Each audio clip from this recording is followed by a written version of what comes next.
विज्ञापन जारी किया है, तो उसके बारे में आज हम डिस्कस करते हैं। देखिए, उत्तर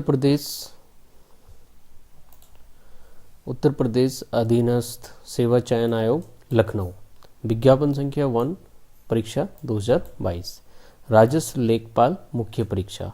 ठीक है, प्रारंभिक परीक्षा का रिजल्ट आ चुका है, पहले ही हो गया है, तो उस मुख्य परीक्षा के लिए इन्होंने जो है आज से आवेदन के लिए विज्ञापन संख्या जारी की है। आवेदन की जो प्रारंभ होने की तिथि है वो 7 जनवरी 2022 है, और आवेदन शुल्क जमा या आवेदन सबमिट करने की जो अंतिम तिथि है वो 28 जनवरी 2022 है। तो 28 तारीख से पहले आप इसको फिल कर दें।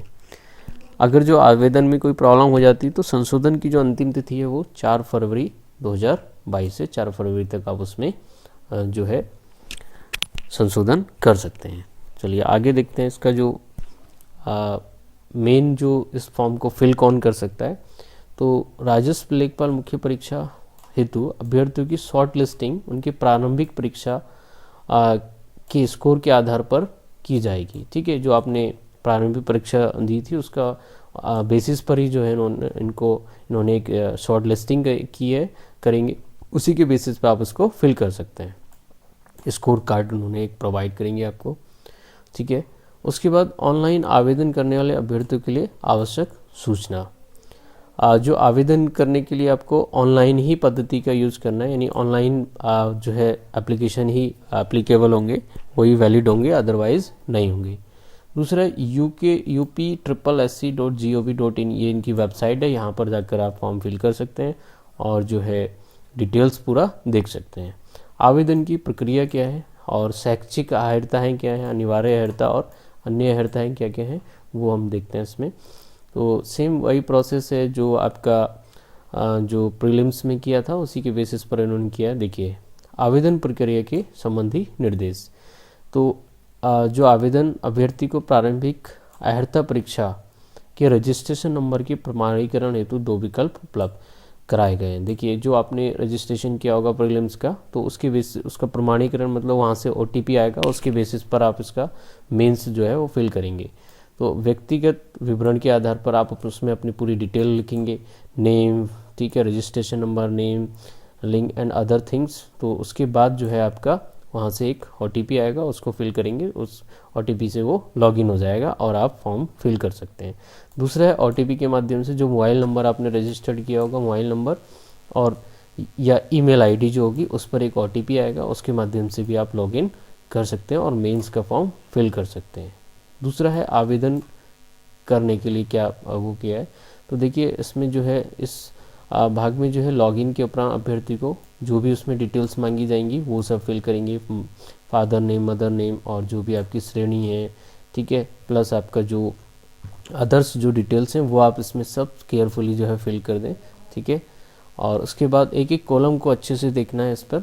ठीक है, और उसके बाद नीचे एंटर वेरिफिकेशन कोड है, उस वेरिफिकेशन कोड को प्रवेश करने के पश्चात सबमिट बटन पर क्लिक करेंगे तो आपका जो आवेदन फॉर्म है वो सबमिट हो जाएगा। ठीक है, और इसमें ध्यान रखेंगे 11 अंकों का रजिस्ट्रेशन नंबर सहित विवरण होगा जो आपका डिटेल है। उसके बाद है फ़ोटो और जो है साइन। तो फ़ोटो और सिग्नेचर आपको अच्छे से फिल करना है, उसमें फ़ोटो अपलोड करना है, लेटेस्ट फ़ोटो और साइन को। ठीक है, अन्य विवरण जो भी उसमें मांगेगा वो आप इसमें यहाँ पर फिल कर सकते हैं।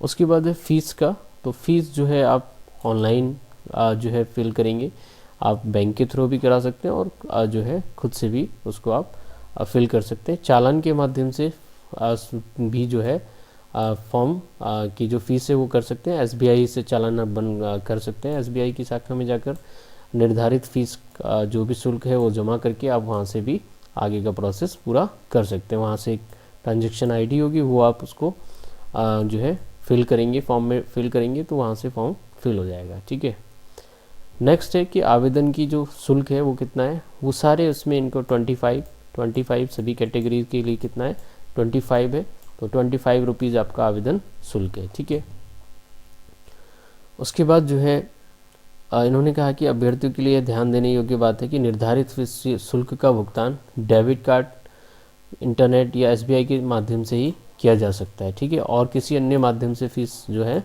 नहीं जमा कर पाएंगे आप।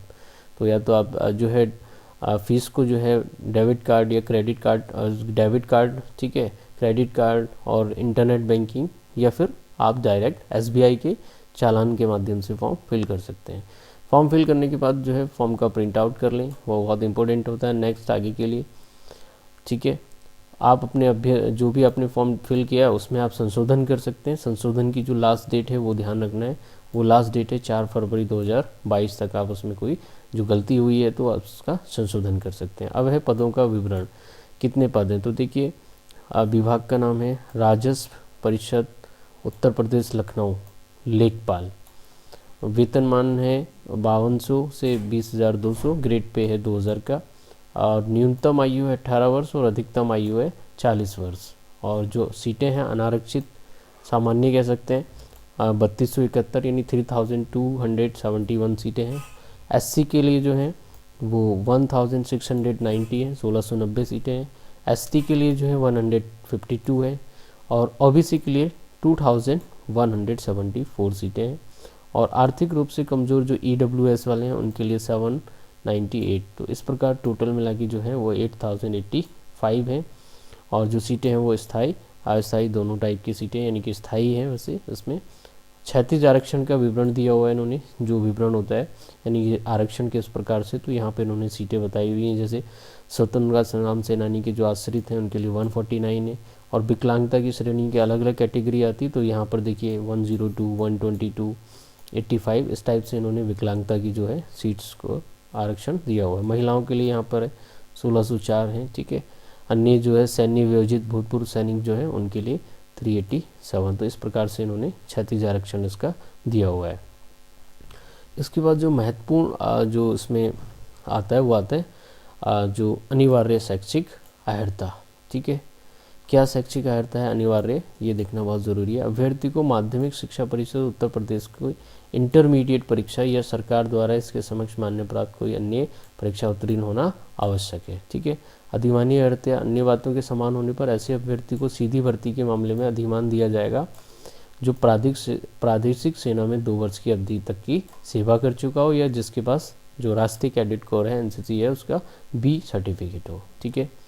आयु सीमा जो है ये काउंट कर रहे हैं जुलाई को, 1 जुलाई को ही इन्होंने काउंट किया है। तो 1 जुलाई को जो एज है वो 18 वर्ष मिनिमम एज, और जो मैक्सिमम एज है वो 40 वर्ष होना चाहिए आपका, ठीक है। बाकी जितना भी SC ST और जो भी है उन सब की जो आयु सीमा है वो इसमें काउंट कर लेंगे, वो उसमें आप ऐड कर लीजिए अपर लिमिट में, तो आ जाएगा आपका, ठीक है।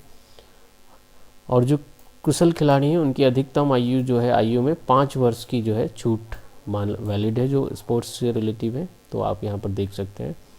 नेक्स्ट जो आरक्षण है उन्होंने वो जो भी आरक्षण जो है उत्तर प्रदेश अधिनियम है उनके तहत जो भी आरक्षण है वो यहाँ प्रोवाइड होंगे। अब सबसे इम्पोर्टेंट है कि लिखित परीक्षा, कैसी परीक्षा होगी। लिखित परीक्षा का मतलब ऑब्जेक्टिव टाइप की ही क्वेश्चन होंगे इसमें। तो पाठ्यक्रम देखते हैं। इसमें 100 मार्क्स की कुल प्रश्नों की संख्या 100 है, जिसकी समय अवधि कितनी है 2 घंटा।